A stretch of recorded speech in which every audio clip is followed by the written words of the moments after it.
মৰমৰ ছাত্ৰ-ছাত্ৰীসকল তোমালোক সকলোকে আমাৰ এই চেনেলটোলৈ পুনৰবাৰ স্বাগতম জনাইছোঁ। আজিৰ এই ভিডিঅ'টিত অসম জাতীয় বিদ্যালয়ৰ চতুৰ্থ শ্ৰেণীৰ নতুন গণিতৰ অনুশীলনী 8ৰ গড় উত্তৰখিনি কৰি দিবলৈ চেষ্টা কৰিম। গতিকে ভিডিঅ'টি শেষলৈকে তোমালোকে চাবা। 1 নম্বৰত দিছিলে আমাক যোগ কৰিবলৈ, ক নম্বৰটো দিছিল 5 মিনিট 30 ছেকেণ্ডৰ লগত 6 মিনিট 45 ছেকেণ্ড আমাক যোগ কৰিবলৈ কৈছে। গতিকে চোৱা আমি কেনেকৈ যোগটো কৰিম, ঠিক আছে। এতিয়া তোমালোকে চোৱা ছেকেণ্ডৰ তলে তলে ছেকেণ্ড হ'ব, ঠিক আছে, আৰু আমি লিখি নাথাকোঁ যিহেতু ছেকেণ্ড লিখা আছে। নেক্সট চোৱা 5ৰ লগত 0 যোগ কৰিলে কিমান পাম 5, 4ৰ লগত 3 যোগ কৰিলে কিমান পাম 7, হয়নে? আৰু 6 আছে কিমান হ'ব 11, অৰ্থাৎ 11 মিনিট আমি কিমান পালোঁ 75 ছেকেণ্ড আমি পালোঁ। এতিয়া যদিও আমি 11 মিনিট 75 ছেকেণ্ড পালোঁ, আমি জানো যে 60 মিনিটত কি হয় 60 ছেকেণ্ডত কি হয় 1 মিনিট হয়। গতিকে এই 75 ছেকেণ্ডৰ পৰা যদিহে আমি 60 বিয়োগ কৰি দিওঁ কিমান থাকিব চোৱাচোন, 5ৰ পৰা 0 গ'লে থাকিব 5, 7ৰ 6 গ'লে থাকিব 1, অৰ্থাৎ 15 ছেকেণ্ড আৰু আমাৰ ৰৈ গ'ল। টোটেল ছেকেণ্ড আছিলে 75 ছেকেণ্ড, হয়নে? 75ৰ পৰা যিহেতু 60 ছেকেণ্ডত 1 মিনিট হয়, গতিকে 75ৰ পৰা 60 বিয়োগ কৰিলোঁ, বিয়োগ কৰোঁতে কিমান পালোঁ 15 পালোঁ। ইয়াত চোৱাচোন 11 মিনিট আছিলে নহয়, এই 11টোৰ লগত আৰু যদি আমি 1 মিনিট এটা যোগ কৰি দিওঁ, কিহৰ কাৰণে 1 মিনিটটো যোগ কৰিলোঁ, কাৰণ 60 ছেকেণ্ডত কি হয় 1 মিনিট। 1 মিনিট যোগ কৰাৰ লগে লগে কিমান হ'ল 11 একে হৈ গ'ল 12 মিনিট, আৰু ইয়াতে কিমান হ'ব 15 ছেকেণ্ড, ঠিক আছে। 12 মিনিট 15 ছেকেণ্ড হ'ব ইয়াৰে শুদ্ধ উত্তৰ। এতিয়া তোমালোকে এনেকৈ লিখিব নালাগে, তোমালোকে অলপ ভালদৰে লিখিবা। চোৱা মই জাষ্ট তোমালোকক বুজাইহে দিছোঁ, ঠিক আছে। এতিয়া চোৱা কেনেকৈ লিখিবা তোমালোকে। এইখিনিৰ পৰা যিহেতু চোৱা 5 মিনিট 30 ছেকেণ্ড আৰু 6 মিনিট 45 ছেকেণ্ড যোগ কৰি আমি 11 মিনিট 75 ছেকেণ্ড পালোঁ। এতিয়া 75 ছেকেণ্ডৰ পৰা আমি 60 মিনিটটো বিয়োগ কৰি দিলোঁ, 60 ছেকেণ্ডটো বিয়োগ কৰি দিলোঁ, দিওঁতে আমাৰ 15 ছেকেণ্ড ৰ'ল। যিহেতু 60 ছেকেণ্ড বিয়োগ কৰিলোঁ, অৰ্থাৎ এই 11ৰ লগত এটা 1 মিনিট কি হ'ব যোগ হ'ব, গতিকে 12 মিনিট হ'ব আৰু 15 ছেকেণ্ড হ'ব, ঠিক আছে। লিখিব লাগিব যে এতেকে কিমান হ'ব 12 মিনিট হ'ব, 12 মিনিট, যাক চমুকৈ মি বুলি লিখিব পাৰোঁ, ঠিক আছে। গতিকে 12 মিনিট আৰু 15 কিমান হ'ব ছেকেণ্ড, 15 ছেকেণ্ড, ঠিক আছে। এইটোৱে হৈছে ইয়াৰে উত্তৰ। আশা কৰিছোঁ ধুনীয়াকৈ তোমালোকে ইয়াৰ আনচাৰটো কেনেকৈ উলিয়ালোঁ বুজি পালা। নেক্সট এতিয়া আহা আমি শ নম্বৰটোৰ আনচাৰ উলিয়াবলৈ চেষ্টা কৰোঁ। শ নম্বৰটো চোৱা মিনিটৰ তলে তলে আমি মিনিট লিখিব লাগিব, 5ৰ লগত 0 যোগ কৰিলে থাকিব 5, 4য়ে 4য়ে হ'ব কিমান চোৱা 8, হয়নে? ঘণ্টাৰ তলে তলে আমি কি লিখিম চোৱা, এতিয়া হৈ গ'ল 8, 4য়ে 4য়ে 8, ঘণ্টাৰ তলে তলে আমি চোৱা ঘণ্টা লিখিম, ঠিক আছে।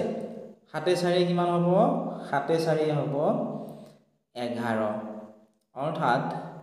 4 ঘণ্টা 40 মিনিটৰ লগত 7 ঘণ্টা 45 মিনিট যোগ কৰোঁতে আমি পালোঁ 11 ঘণ্টা 85 মিনিট। এতিয়া চোৱা 85 কিহত আছে চোৱাচোন, এইটো কিহত আছে চোৱা মিনিটত আছে, হয়নে? এইটো কিহত আছে চোৱা ঘণ্টাত আছে। গতিকে আমি এইটো চোৱা এই 85টো যিহেতু মিনিটত আছে, হয়নে? আমি চোৱাচোন আমি কি কৰিব পাৰোঁ যে আমি জানো যে 60 মিনিটত কি হয়, এইটো চোৱা 85 কিহত আছে মিনিটত আছে, আমি জানো 60 মিনিটত কি হয় 1 ঘণ্টা হয়, হয়নে? গতিকে 85 মিনিটৰ পৰা 60 মিনিটটো কি কৰিম বিয়োগ কৰি দিম। 5ৰ পৰা 0 বিয়োগ কৰিলে কিমান থাকিব চোৱা 5, 8ৰ 6 গ'লে থাকিব 2। চোৱা 85 মিনিট আছিল, যিহেতু 60 মিনিটত আমি জানো 1 ঘণ্টা হয়, গতিকে এই 11ৰ লগত 1 ঘণ্টা কি হ'ব যোগ হ'ব, টোটেল কিমান ঘণ্টা হ'ল 12 ঘণ্টা। 85 মিনিটৰ পৰা 60 মিনিট বিয়োগ কৰি ল'লোঁ 25 মিনিট, অৰ্থাৎ আমি লিখিব পাৰোঁ যে এতেকে কি হ'ব 12 কি হ'ব ঘণ্টা, 12 ঘণ্টা, আৰু মিনিট কিমান হ'ব 25 মিনিট। যদি বুজি পোৱাত অসুবিধা হৈছে 2-3 বাৰ ভিডিঅ'টো চাবা, অথবা এইকেইটাই তোমালোকে শেষলৈকে চালে তোমালোকে ভালদৰে বুজি পাবা। আমাৰ হোৱাটছআপ নম্বৰটো তোমালোকে লিখি লোৱা, যদি তোমালোকে বুজি পোৱাত কিবা অসুবিধা পোৱা আমাক হোৱাটছআপত তোমালোকে সুধিবলৈ নাপাহৰিবা। লগতে আমাৰ ইউটিউব চেনেলটো যদি ছাবস্ক্ৰাইব কৰা নাই তোমালোকে ছাবস্ক্ৰাইব কৰি দিবা, ঠিক আছে। এতিয়া নেক্সট তোমালোকে চোৱা গ নম্বৰটো গ নম্বৰত আমাক দিছিলে 3 ঘণ্টা 18 মিনিট 10 ছেকেণ্ডৰ লগত কিমান যোগ কৰিব দিছে চোৱা আমাক যোগ কৰিব দিছে 5 ঘণ্টা 20 মিনিট আৰু 12 ছেকেণ্ড ছেকেণ্ডৰ তলে ছেকেণ্ড লিখা দুইলত শূন্য যোগ কৰিলে 2 একে হ'ব 2 অৰ্থাৎ 10 ছেকেণ্ডৰ লগত 12 ছেকেণ্ড যোগ কৰোঁতে 22 ছেকেণ্ড পালো মিনিটৰ তলে মিনিট বুলি লিখিব লাগিব 18 লগত শূন্য যোগ কৰিলে হ'ব 8 2 একে হ'ব 3 18 মিনিটৰ লগত 20 মিনিট যোগ কৰোঁতে পালো 38 মিনিট নেক্সট চোৱা ঘণ্টাৰ তলে ঘণ্টা লিখিব লাগিব 5 3 হ'ব 8 অৰ্থাৎ আমি কিমান পালো চোৱা 3 ঘণ্টা 18 মিনিট 10 ছেকেণ্ডৰ লগত 5 ঘণ্টা 20 মিনিট 12 ছেকেণ্ড যোগ কৰিলে আমি পালো 8 ঘণ্টা 38 মিনিট আৰু 22 ছেকেণ্ড ঠিক আছে এইটো হ'ব ইয়াৰ উত্তৰ ইয়াত কোনো ধৰণৰ চেঞ্জ কৰাৰ কোনো প্ৰয়োজন নাই এতিয়া নেক্সট তোমালোকে চোৱা ঘ নম্বৰটো চোৱা ইয়াতে চোৱা 8 ঘণ্টা 45 মিনিট 50 ছেকেণ্ডৰ লগত 7 ঘণ্টা 40 মিনিট 40 ছেকেণ্ড যোগ কৰিব কৈছে গতিকে ছেকেণ্ডৰ তলে তোমালোকে ছেকেণ্ড লিখা শূন্যৰ লগত শূন্য যোগ কৰিলে হ'ব 0 5 4 হ'ব 9 ঠিক আছে আৰু তলে কিমান হ'ল 90 ছেকেণ্ড মিনিটৰ তলে মিনিট লিখিব লাগিব 5ৰ লগত শূন্য যোগ কৰিলে হ'ব 5 4 4 হ'ব 8 কিমান হ'ল 85 মিনিট হ'ল নেক্সট চোৱা ঘণ্টাৰ তলে ঘণ্টা বুলি লিখিব লাগিব 8 7 কিমান হ'ব 8 7 হ'ব 15 অৰ্থাৎ 15 ঘণ্টা 85 মিনিট 90 ছেকেণ্ড আমি পালো কিন্তু এনেকৈ আমি লিখিলে নহ'ব ঠিক আছে তোমালোকৰ এনেকৈ লিখিব তোমালোকে নোৱাৰা কাৰণ 60 ছেকেণ্ডত 1 মিনিট হয়নে আকৌ 60 মিনিটত 1 ঘণ্টা হয় গতিকে এইখিনি আমি ধুনীয়াকৈ লিখিব লাগিব এতিয়া চোৱা আমি কেনেকৈ লিখিম প্ৰথমতে চোৱা ইয়াতে চোৱা ছেকেণ্ডটো আছে হয়নে গতিকে চোৱা আমি কি কৰিব পাৰোঁ চোৱা যেহেতু 90 ছেকেণ্ড আছে হয়নে 90 ছেকেণ্ড আছে 90 ছেকেণ্ডৰ পৰা আমি 60 ছেকেণ্ড যদি বিয়োগ কৰি দিওঁ কিমান ছেকেণ্ড থাকিব চোৱা 30 ছেকেণ্ড থাকিব 90 ছেকেণ্ড আছিল 90 ছেকেণ্ডৰ পৰা 60 ছেকেণ্ড বিয়োগ কৰিলে 30 ছেকেণ্ড থাকিব ইয়াৰ কাৰণে 60 ছেকেণ্ড বিয়োগ কৰিলোঁ কাৰণ 60 ছেকেণ্ডত কি হয় 1 মিনিট হয় গতিকে ইয়াতে এটা মিনিট বাঢ়ি যাব 1 মিনিট বাঢ়ি গ'লে কিমান মিনিট হ'ব ইয়াতে তোমালোকে চোৱাচোন ইয়াতে হৈ যাব 86 মিনিট হয়নে আৰু চোৱা ইয়াতে 86 মিনিট হ'ল ইয়াতে চোৱা 90 মিনিট আছিল 60 মিনিট 90 ছেকেণ্ড আছিল 60 ছেকেণ্ড বিয়োগ কৰোঁতে কিমান হ'ল 30 ছেকেণ্ড হ'ল গতিকে ইয়াতে কিমান লিখিব লাগিব 30 ছেকেণ্ড 86 কি হ'ব মিনিট এতিয়া চোৱা 86 মিনিট হ'ল 86 মিনিট লিখিব আমি নোৱাৰিম কিহৰ কাৰণে কাৰণ 60 মিনিটত কি হয় 1 ঘণ্টা হয় গতিকে তোমালোকে চোৱা 86 মিনিটৰ পৰা আমি কি কৰিম 60 মিনিট আমি বিয়োগ কৰি দিম 6ৰ পৰা 0 বিয়োগ কৰিলে থাকিব 6 28 গ'লে থাকিব 2 ঠিক আছে বিয়োগ কৰিলে কি হ'ব তোমালোকে চোৱাচোন 86 মিনিট আছিল 60 মিনিট বিয়োগ কৰিলোঁ বিয়োগ কৰা মানে 1 ঘণ্টা ইয়াতে বাঢ়ি যাব 1 ঘণ্টা বাঢ়ি যোৱাৰ লগে লগে ইয়াতে কিমান হ'ব 16 ঘণ্টা হ'ব 86 মিনিট আছে 86ৰ পৰা 60 মিনিট বিয়োগ কৰিলোঁ গতিকে মিনিট হিচাপত কিমান থাকিব 26 মিনিট থাকিব ঠিক আছে মিনিট হিচাপত ইয়াতে থাকিব 26 চোৱা ইয়াতে 26 মিনিট থাকিব আৰু 16 ঘণ্টা হ'ব ঠিক আছে এইটো হ'ব ইয়াৰে উত্তৰ 16 ঘণ্টা নেক্সট তোমালোকে চোৱা এইটো হ'ব ইয়াৰে শুদ্ধ উত্তৰ ঠিক আছে মই এবাৰ ৰিপিট কৰি দিছোঁ তোমালোকে হয়তো বুজি পোৱা নাই এইটো চোৱা আমাক কি দিছিলে 8 ঘণ্টা 45 মিনিট 50 ছেকেণ্ডৰ লগত 7 ঘণ্টা 40 মিনিট 40 ছেকেণ্ড যোগ কৰিবলৈ কৈছিলে হয়নে গতিকে চোৱা ছেকেণ্ডৰ তলত ছেকেণ্ড লিখিলোঁ 0ৰ লগত 0 যোগ কৰিলে 0 5ৰ 4 হৈ গ'ল 9 অৰ্থাৎ 50 ছেকেণ্ডৰ লগত 40 ছেকেণ্ড যোগ কৰোঁতে আমি 90 ছেকেণ্ড পালোঁ নেক্সট মিনিটৰ তলত মিনিট লিখিলোঁ 5ৰ লগত 0 যোগ কৰিলে পালোঁ 5 4 4 হৈ গ'ল 8 অৰ্থাৎ 85 কিমান পালোঁ মিনিট 8 7 চোৱা 15 কি পালোঁ ঘণ্টা কিন্তু আমি এনেকৈ ডিৰেক্টলি আনসাৰটো লিখি থ'লে আমাৰ নহ'ব আমি কি কৰিব পাৰোঁ যেহেতু 90 ছেকেণ্ড হিচাপত লিখা নহয় কাৰণ 60 ছেকেণ্ডত কি হয় 1 মিনিট হয় তো 90 ছেকেণ্ডটো কি কৰিলোঁ 90 ছেকেণ্ডৰ পৰা 60 ছেকেণ্ড বিয়োগ কৰিলোঁ 90 ছেকেণ্ডৰ পৰা 60 ছেকেণ্ড বিয়োগ কৰোঁতে কিমান থাকিলে 30 ছেকেণ্ড থাকিলে গতিকে আমি ইয়াতে 30 সেকেন্ড লিখিলোঁ এই যে 90 পৰা 60 সেকেন্ড বিয়োগ কৰিলোঁ 60 সেকেন্ডত 1 মিনিট হয় গতিকে এই 85 লগত 1 মিনিট এটা আমি কি কৰিলোঁ 1 মিনিট এটা আমি যোগ কৰি দিলোঁ দিওঁতে কিমান পালোঁ 86 মিনিট আমি পালোঁ ঠিক আছে এতিয়া নেক্সট ওয়ান 86 মিনিট পালোঁ এতিয়া আমি জানো যে 60 মিনিটত কি হয় 1 ঘন্টা হয় যেটো এটো ঘন্টাত আছে গতে এই 86 টো কি কৰিলো আকৌ আমি 60 ৰে বিয়োগ কৰিলো অৰ্থাৎ 60 মিনিট বিয়োগ কৰা মানে কি 1 ঘন্টা আমাৰ বাঢ়ি গল 86 ৰ পৰা 60 বিয়োগ কৰিলে কিমান ৰল 26 আৰু সেইকাৰণে আমি ইয়াতে 26 লিখিলো আৰু চোৱা যেটো ইয়াত 15 ঘন্টা আছিল 60 মিনিট বিয়োগ কৰাৰ লগে লগে 1 ঘন্টা বাঢ়ি 16 ঘন্টা 26 মিনিট 30 সেকেন্ড হল যদি বুজি পোৱা নাই তোমালোকে 2-3 বাৰ ৰিপিট কৰি ভিডিওটো চাবা তেতিয়া তোমালোকে ভালদৰে বুজি পাবা এইটোৱে হ'ব ইয়াৰে শুদ্ধ উত্তৰ আৰু তলে তলে তোমালোকে ঘন্টাৰ তলে তলে ঘন্টা লিখিবা মিনিটৰ তলে তলে মিনিট লিখিবা সেকেন্ডৰ তলে তলে সেকেন্ড লিখিবলৈ নাপাহৰিবা এতিয়া তোমালোকে নেক্সট চোৱা 9 নম্বৰটো 9 নম্বৰত দিছিলে 2 দিন 15 ঘন্টা 35 মিনিটৰ লগত 4 দিন 18 ঘন্টা 42 মিনিট যোগ কৰিবলৈ দিছে মিনিটৰ তলে তলে আমি মিনিট লিখিব লাগিব 5 দিয়ে হ'ব 7 আৰু 4 3 হ'ব 7 টোটাল কিমান মিনিট হল 77 মিনিট হল ঘন্টাৰ তলে তলে তোমালে ঘন্টা লিখিবা 8 5 13 3 7 কিমান গল 1 1 1 2 হাতে থকা একটো যোগ কৰিলে হৈ গল 3 ঠিক আছে নেক্সট দিনৰ তলে তলে দিন বুলি লিখিব লাগিব আৰু 4 দিয়ে হ'ব 6 দিন এতিয়া আমি আনসাৰটো এনেকৈ লিখিলে আমাৰ নহব ঠিক আছে আনসাৰটো আমি ডাইৰেক্টলি এনেকৈ লিখিব নোৱাৰো এনেকৈ লিখিলে আমাক এটো হয়তো কাটি দিব পাৰে এতিয়া আমি কেনেকৈ লিখিম তোমালোকে চোৱা আমি ইয়াৰ আনসাৰটো উলিয়াবৰ কাৰণে চোৱা টোটাল কিমান মিনিট আছিল 77 মিনিট হয় না 77 মিনিট আছিল আমি জানো যে 60 মিনিটত কি হয় 60 মিনিটত হয় 1 ঘন্টা 77 মিনিটৰ পৰা 60 মিনিট বিয়োগ কৰি দিম ঠিক আছে 7 ৰ পৰা 0 গলে থাকিব 7 7 গলে থাকিব 1 অৰ্থাৎ এই 77 মিনিটৰ পৰা যদি আমি 60 মিনিট অৰ্থাৎ 1 ঘন্টা যদি আমি বিয়োগ কৰি দিও তেতিয়া 17 মিনিট ৰৈ যাব গতিকে চোৱা ইয়াতে বিয়োগ কৰাৰ পিছত কিমান ৰৈ গল 17 আমাৰ কি ৰল মিনিট ঠিক আছে এতিয়া চোৱা এটা 33 ঘন্টা আছিল এই 60 মিনিট যে বিয়োগ কৰিলো ইয়াৰ পৰা 1 ঘন্টা বাঢ়ি 33 ঘন্টাৰ পৰা কিমান হৈ গল 36 ঘন্টা হল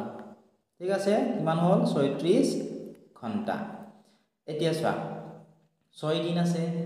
আমি জানো এক দিনত কিমান ঘন্টা 24 ঘন্টা 36 ঘন্টাৰ পৰা 24 ঘন্টা যদি আমি বিয়োগ কৰি দিও চোৱা 4 পৰা 4 গলে থাকিব 0 3 2 গলে থাকিব কিমান চোৱাচোন 3 2 গলে থাকিব 1 হয়নে গতিকে এই 36 ঘন্টাৰ পৰা 24 ঘন্টা বিয়োগ কৰি দিলো অৰ্থাৎ দিন হিচাপত একদিন কি হ'ব একদিন বাঢ়ি যাব আৰু এই ঘন্টাটো কি হ'ব কমি আহিব কাৰণ 24 ঘন্টা বিয়োগ কৰোতে কিমান ৰৈ গল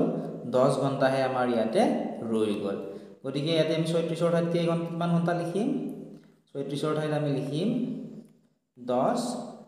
ঘন্টা ঠিক আছে ইয়াতে 10 ঘন্টা লিখিম এই যে 24 ঘন্টাটো বিয়োগ কৰিলো গতিকে এই দিনত কি হ'ব এটা দিন আমাৰ বাঢ়ি যাব 6 দিন আছিল নহয় এটা 7 দিন হ'ব ঠিক আছে কিমান দিন হ'ল 7 দিন এটো হ'ব ইয়াৰ উত্তৰ এতেকে 7 দিন 10 ঘন্টা 17 মিনিট এনে ধৰণে আমি আনসাৰসমূহ উলিয়াব লাগিব এয়া নেক্সট তোমালোকে চোৱা প্ৰথম নম্বৰটো কি দিছে চোৱা 7 দিন 20 ঘন্টা 40 মিনিটৰ লগত 9 দিন 15 ঘন্টা আৰু 30 মিনিট যোগ কৰিবলৈ দিছে মিনিটৰ তলে তলে মিনিট লিখা 0 তলে তলে 0 4 3 হৈ গল 7 আৰু 40 মিনিটৰ লগত 30 মিনিট যোগ কৰিলে হৈ গল 70 মিনিট ঘন্টাৰ তলে তলে ঘন্টা লিখিব লাগিব 5 ৰ লগত 0 যোগ কৰিলে থাকিব 5 2 1 হ'ব 3 অৰ্থাৎ 35 কি হল ঘন্টা দিনৰ তলে তলে দিন লিখিব লাগিব 9 ৰ লগত তোমালোকে 7 যোগ কৰিবা বা 7 ৰ লগত তোমালোকে 9 যোগ কৰিবা 9 7 কিমান হ'ব 16 ঠিক আছে অৰ্থাৎ 7 দিন 20 ঘন্টা 40 মিনিটৰ লগত 9 দিন 15 ঘন্টা 30 মিনিট যোগ কৰিলে 16 দিন 35 ঘন্টা 70 মিনিট আমি পাম এতিয়া আমি এনেকৈ ইয়াৰ আনসাৰ লিখিব নোৱাৰো আমি কি কৰিব লাগিব এই যে 70 মিনিট পালো এই 70 মিনিটৰ পৰা আমি 60 মিনিট এটা বিয়োগ কৰি দিব পাৰো বিয়োগ কৰিলে আমি ঘন্টা হিচাপত 1 ঘন্টা বঢ়াই দিব পাৰিম কাৰণ 60 মিনিটত কি হয় 1 ঘন্টা শূন্যৰ পৰা শূন্য গলে শূন্য থাকিল 7 6 গলে থাকিব 1 অৰ্থাৎ মিনিট হিচাপত কিমান ৰৈ গল 70 মিনিটৰ পৰা 60 মিনিট বিয়োগ কৰোতে 10 মিনিট আমাৰ ৰৈ গল গতিকে আমি এটা লিখি ললো যে 10 মিনিট ঠিক আছে নেক্সট ওয়ান ইয়াতে ঘন্টা হিচাপত কিমান আছিল 35 ঘন্টা হয়নে ইয়াৰ পৰা চোৱা এই 70 মিনিটৰ পৰা যে 60 মিনিট বিয়োগ কৰিলে 1 ঘন্টা বাঢ়ি গল বাঢ়ি কিমান ঘন্টা হল 37 ঘন্টা হল ঠিক আছে নেক্সট এতিয়া তোমালোকে চোৱা এক দিনত যেহেতু আমাৰ 24 ঘন্টা 37 ঘন্টা আছে 37 ৰ পৰা 24 ঘন্টা আমি বিয়োগ কৰি দিলে এটা দিন আমি বঢ়াই দিব পাৰিম হয়নে কাৰণ 24 ঘন্টা কি হয় এক দিন 6 4 গলে থাকিলে 2 3 2 গলে থাকিব 1 গতিকে এই 37 ঘন্টাৰ পৰা 24 ঘন্টা অৰ্থাৎ এক দিন এটা যদি আমি বিয়োগ কৰি দিও তেতিয়া হলে 12 ঘন্টা ৰব গতিকে 37 ঘন্টাৰ ঠাইত আমি কি লিখিব লাগিব 37 ঘন্টাৰ ঠাইত আমি লিখিব লাগিব 12 ঘন্টা ঠিক আছে এটা কি লিখিম 12 ঘন্টা ইয়াতে যে এই 37 ঘন্টাৰ পৰা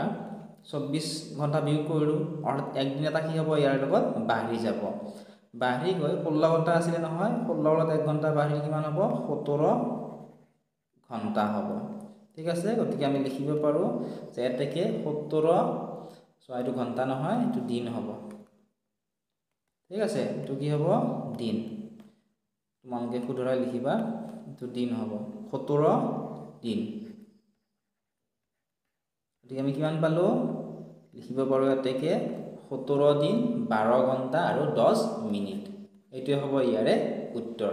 তোমালোকে যদি দিন অৰ্থটো চিনি পোৱাৰ অসুবিধা হৈছে শব্দটো বা তোমালোকে ইয়াৰ পৰা চাই লিখিব পাৰিবা 17 দিন 12 ঘন্টা 10 মিনিট নেক্সট এতিয়া চোৱা তোমালোকে দ্বিতীয় নম্বৰটো দিছিল 3 বছৰ 8 মাহৰ লগত 9 বছৰ 7 মাহ যোগ কৰিব দিছে দেখা মাহৰ লগত মাহ যোগ কৰিলো 8 7 কিমান হ'ব 15 অৰ্থাৎ 8 মাহৰ লগত 7 মাহ যোগ কৰিলে 15 মাহ হ'ব বছৰৰ তলে তলে বছৰ লিখিম 9 3 হ'ব 12 অৰ্থাৎ 3 বছৰ 8 মাহৰ লগত 9 বছৰ 7 মাহ যোগ কৰিলে 12 বছৰ 15 মাহ হ'ব ঠিক আছে এতিয়া চোৱা আমি জানো যে 12টা মাহত কি হয় 1 বছৰ হয় যেহেতু 15 মাহ আছে এই 15ৰ পৰা আমি কি কৰিব পাৰো 12 মাহ আমি বিয়োগ কৰি দিব পাৰো 5 2 গলে থাকিব 3 1 গলে 0 বিয়োগ কৰিলে কিমান পাম 3 মাহ পাম গতিকে 15 মাহৰ ঠাইত কিমান মাহ থাকিব 3 মাহ ঠিক আছে এতিয়া চোৱা এই যে 12 মাহ আমি বিয়োগ কৰিলো অৰ্থাৎ 12 মাহত কিমান বছৰ 1 বছৰ গতিকে আগত 12 বছৰ আছিল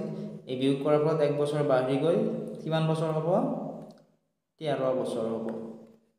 ঠিক আছে 13 বছৰ হ'ল অৰ্থাৎ উত্তৰটো আমি কি পালো লিখিবা যে এটাকে 13 বছৰ 3 মাহ এটো হৈছে ইয়াৰে উত্তৰ এনে ধৰণে আনসাৰবিলাক তোমালোকে উলিয়াব লাগিব নেক্সট বৰ্গীয় নম্বৰটো চোৱা দিনৰ তলে তলে দিন লিখিব লাগিব 5 2 হ'ব 7